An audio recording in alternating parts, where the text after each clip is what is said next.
નમસ્કાર મિત્રો, હું શિવાજી રાજપૂત અને આપ મને યુટ્યુબ, ફેસબુક અને ઇન્સ્ટાગ્રામ પર જોઈ રહ્યા છો. મિત્રો, ગુજરાત રાજ્ય પરીક્ષા બોર્ડ દ્વારા ધોરણ 5માં અભ્યાસ કરતા વિદ્યાર્થીઓ માટે CET એટલે કે કોમન એન્ટ્રન્સ ટેસ્ટ એક્ઝામનું નોટિફિકેશન આવી ગયું છે, જેમાં તારીખ 2/12/2025 થી તારીખ 15/12/2025 સુધી ફોર્મ ભરી શકાશે અને 31 જાન્યુઆરી 2026ના રોજ એની પરીક્ષા લેવામાં આવશે.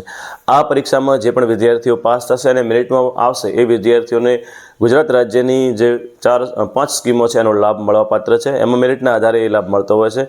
ખાસ કરીને જે સરકારી અને અનુદાનિત પ્રાથમિક શાળાઓમાં ભણી રહ્યા છે એ વિદ્યાર્થીઓને લગભગ બધી યોજનાનો લાભમાં એ મળવાપાત્ર છે, એટલે કે એના માટે એ પાત્રતા ધરાવે છે. જ્યારે ખાનગી શાળામાં જે વિદ્યાર્થીઓ અભ્યાસ કરી રહ્યા છે એમને માત્ર રક્ષા શક્તિ જે સ્કૂલ છે એની 25% બેઠકોમાં એમને એડમિશન મળવાપાત્ર છે. મિત્રો, આપના પરિવારમાં, આપના ગામમાં કોઈ બાળક ધોરણ 5માં અભ્યાસ કરતું હોય તો આ યોજનાનો લાભ મળે એના માટે વિડીયો વધુ લોકો સુધી પહોંચે એવો પ્રયત્ન કરજો. સરકારી શાળામાં તો તમામ શિક્ષક મિત્રો CETના ફોર્મ ભરાવતા જ હશે, પરંતુ ખાનગી શાળામાં પણ કોઈ વિદ્યાર્થી બાકી ન રહી જાય માહિતીથી અને એમને જે મળવાનો લાભ છે એથી વંચિત ન રહે એના માટે આ વિડીયોને વધુ શેર કરજો. આ CET એક્ઝામમાં જે 5 પ્રકારની યોજનાઓ છે એનો વિશેષ માહિતી મેળવવી હોય અથવા ડિટેલમાં જો વિગતો જોઈતી હોય તો એના માટે કોમેન્ટ કરજો. એનો અલગથી હું વિડીયો ચોક્કસ બનાવીશ. આ વિડીયો ગમે તો લાઈક કરી દેજો, બીજા મિત્રો સાથે શેર કરજો અને આવા જ ઉપયોગી વિડીયો માટે અમારી ચેનલ સબસ્ક્રાઈબ કરી લેજો. ફરી મળીશું એક નવા વિડીયો સાથે, નવી માહિતી સાથે. ત્યાં સુધી આપ સૌ મિત્રોને જય માતાજી, જય હિન્દ, જય ભારત.